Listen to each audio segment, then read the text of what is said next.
I'm on a journey to see the world's most photographable places, to take viewers along with me on a virtual photo walk, and to show how you can get great photos like these. You're watching Photo Walks from Santa Barbara.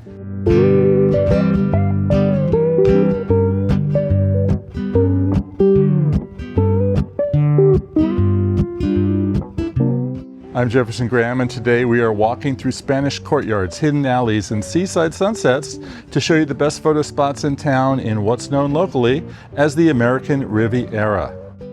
Santa Barbara is just about 2 hours up the coast from Los Angeles, yet it's a worlds apart.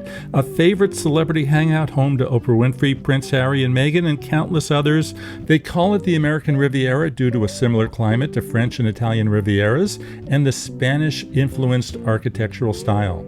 The look is unlike any other city on the California coast. But before we get started, a quick reminder that I am filming this entire episode, entire episode, on the same camera that I believe you have at home, which is a phone, because you do not need to drag your heavy camera gear with you when you're traveling anymore. You can pretty much get most everything you want on one of these babies, and if you'll stay tuned for our photo tip segment, as always, we got tips on how I got great photos of Santa Barbara with the phone. Before we get going on the walking tour, let's not forget our 3 C's. Let's clean our lens, let's check our battery level to be at 100%, and let's check our storage because I don't want you running out of room when you're out on the walk. That said, let's go photo walking.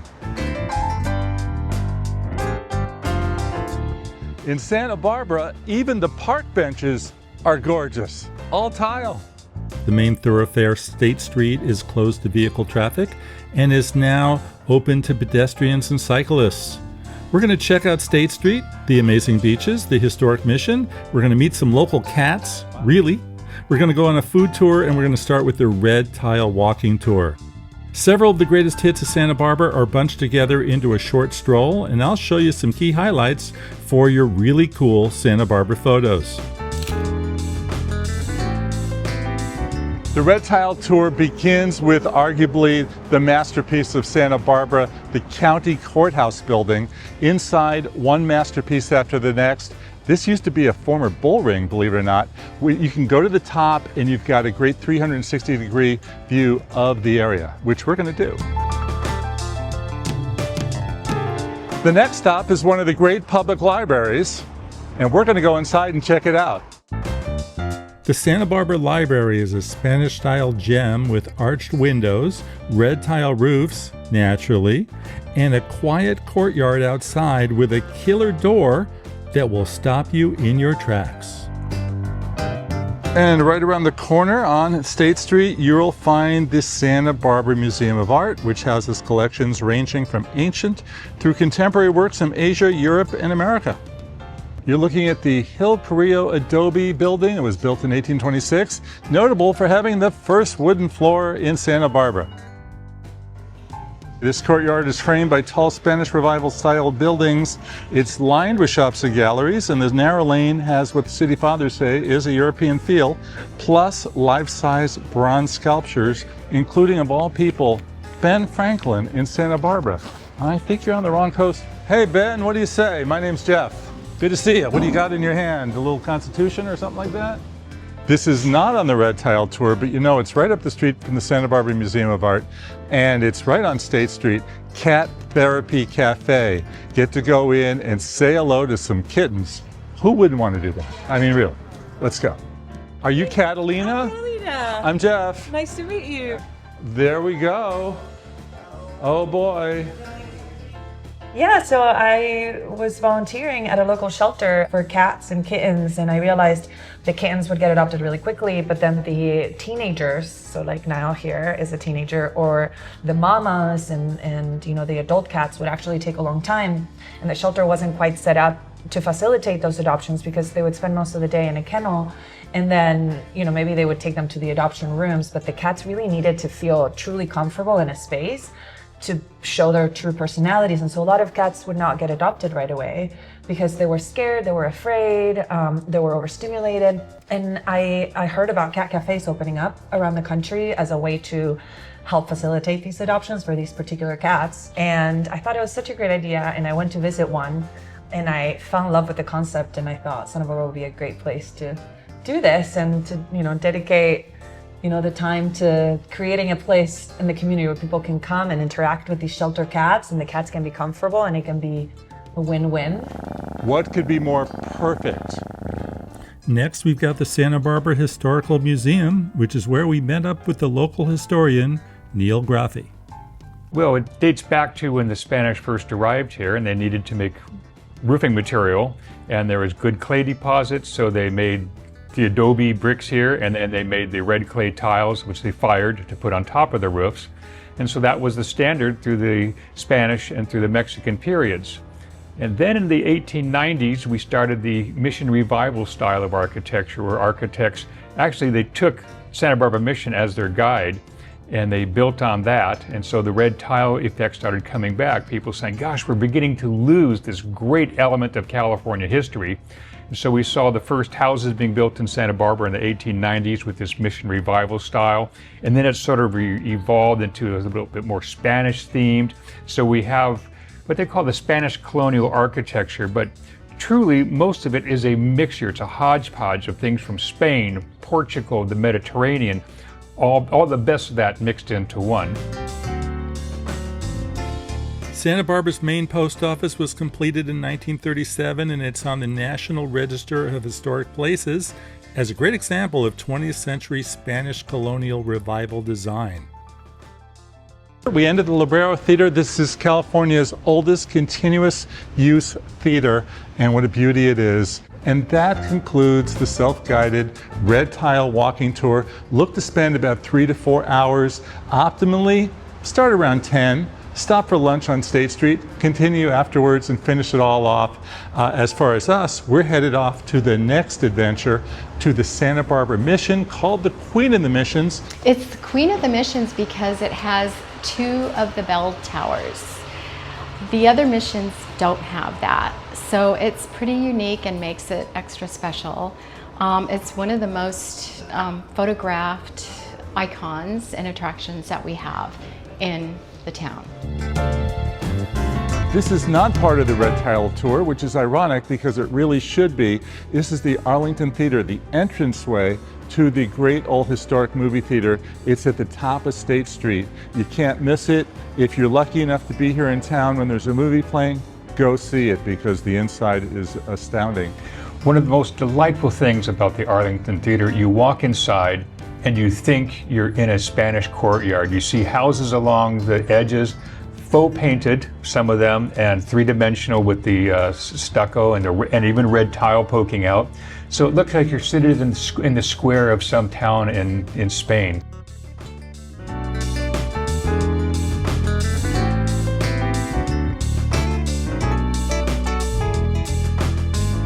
Let's close off our look at historical Santa Barbara with a revisit to that jewel, the County Courthouse, and the 360-degree view that I promised you.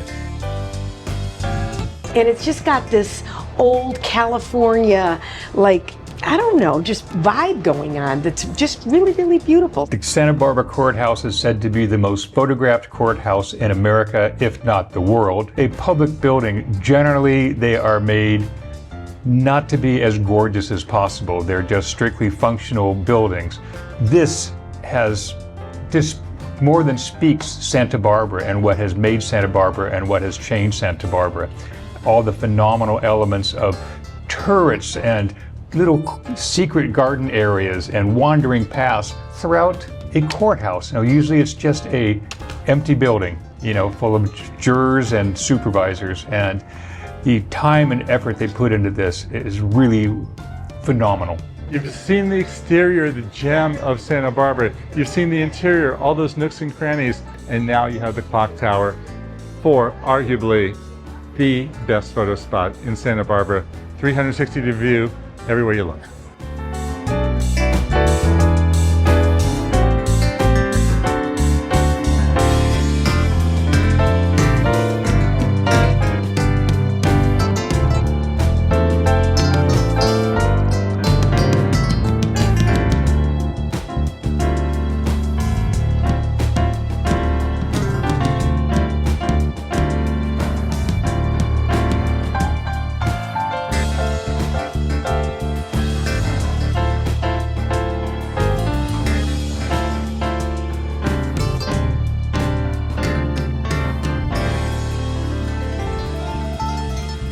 Before the break, we explored the history and architecture of California's Santa Barbara. Now we're headed to the beaches, and we'll also be checking out the local food scene. 25 beaches spanning over 100 miles of coastline. The way that our town is situated is that we are a south-facing beach. So with the Channel Islands located off of the waters and our south-facing beaches. So south-facing means that if you were to look at a map of California, you would see a little detour out towards the Channel Islands, and that's Santa Barbara. So the town is facing really south. The beach by Stearns Wharf at the bottom of State Street is the most visited in town, while East Beach and Ledbetter are really popular with locals and not as crowded. It was at Ledbetter Beach where we fell in love with one of our favorite local eating spots. It's called the Shoreline Cafe, and it's right there on the sand. There are so many great food spots in Santa Barbara, especially if you love Mexican fare. The Santa Barbara Public Market has something for everyone, and for the real deal, be sure to stop over to Las Super Ricas on Milpas, a family-owned institution where there's always a line to get in, for good reason.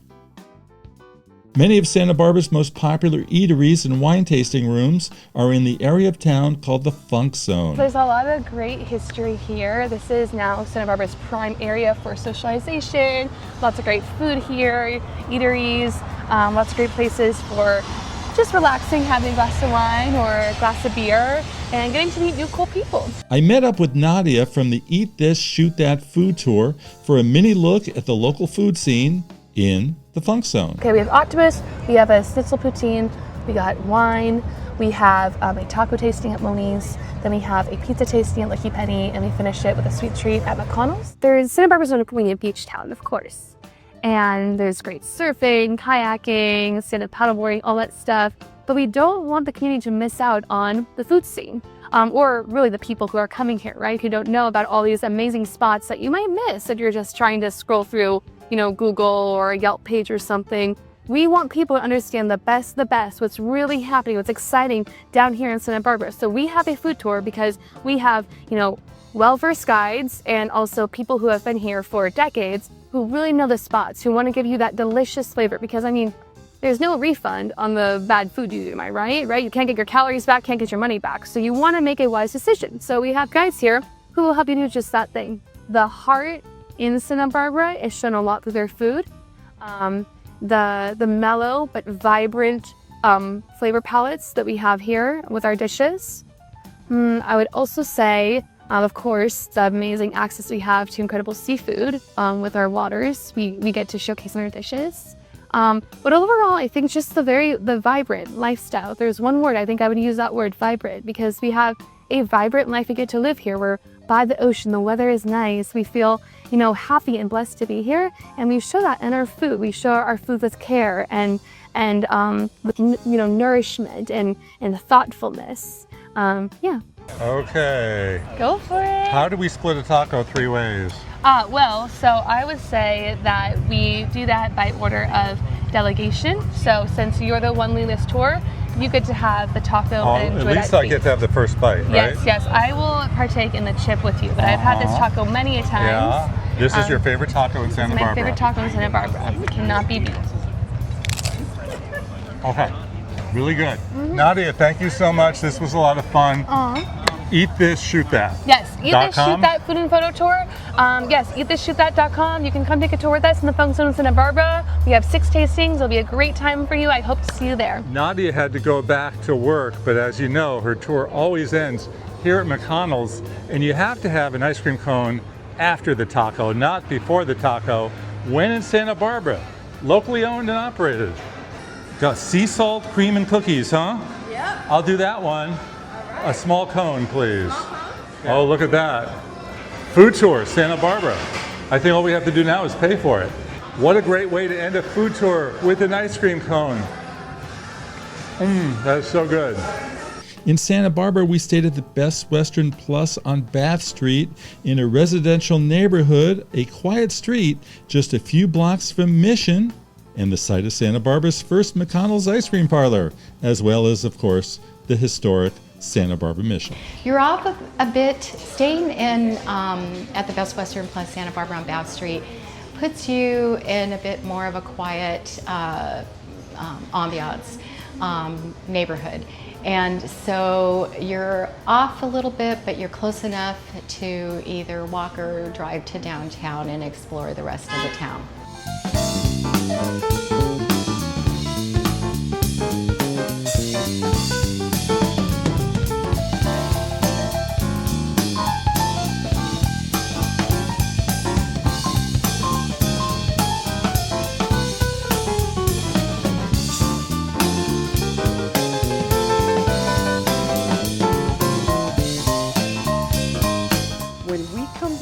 It's photo tip time.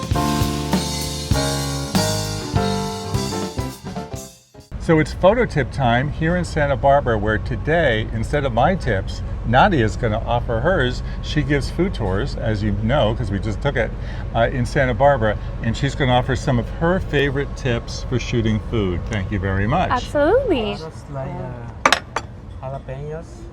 So that's pretty good. Beautiful. Okay, so Thank here you. we have, what's this called? This is called the ceviche de popo, known as octopus ceviche. And what is inside of the dish is, of course, sliced octopus, just very lightly boiled. Okay, so everybody comes to the restaurant. They want to get a good picture of this. What do you like on top, side view? What do you like? Yes, so there's a lot of different... In which lens? Yes, there's a lot of different ways to be creative with photographing your food. You can use portrait mode because that's going to really blur out the background and give you a very nice focused in look for your photo. Personally, I also can be a fan of using the 0.5 just because I kind of like the more pulled back look. So here you go, get a great shot. Sure. And sometimes I'll also go into portrait mode, and I will just photograph not the whole dish but about half of it and get kind of the side. I also sometimes like to do this and like that's a little bit messy right now because there's like oil on it, but if you were really into it you could like wipe the spoon off and do that look like that. I like that look a lot. Okay, and how about video? Do you do video on these? You can always video your food, of course. We mainly do photo tips on our tours, but something that I would always recommend doing when you're shooting video is if you can going into cinematic mode, because again that will blur out your background and give your food a more center focused look. I also would say don't be afraid to do a little bit of what we call panning. So start from one side of your food and you can either use your hand to slowly move your dish, trying to give it just like that, some movement, right? Or you can try just moving your hand around. And then when you look back later, if you have a couple of those clips and you edit them together, it makes a nice little reel. So when we have our tacos, you want to think of F for food, F for frontline, F for full light. So try to be mindful of the shadows that you yourself cast when you're photographing your food. So for example, right now, I'm bending over my food and half of my food is lit and the other half is getting these kind of strange shadows by me standing too close. So I'm gonna take a step back and I'm gonna use the zoom feature on my camera phone to now get a nice, very clear, bright photo without any of those weird overcasting shadows. B for beverage, right? So B for beverage and B for backlight. So whenever you have a beverage, now mind you, these usually work when the liquid is much darker. So let's say you have some lovely wine, maybe a nice red or something. You're always gonna wanna hold it up to the light and get it backlit because then underneath it's gonna create a very cool, nice silhouette to effect for your photo.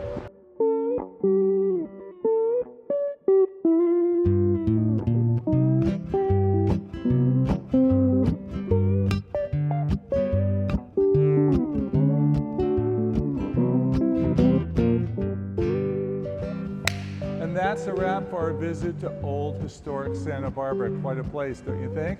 Questions about Santa Barbara, the California coast, using your iPhone for photography and video? I am all ears and I'm one click away. PhotowalksTV@gmail.com. Just by sending an email, you are automatically registered for our monthly giveaway.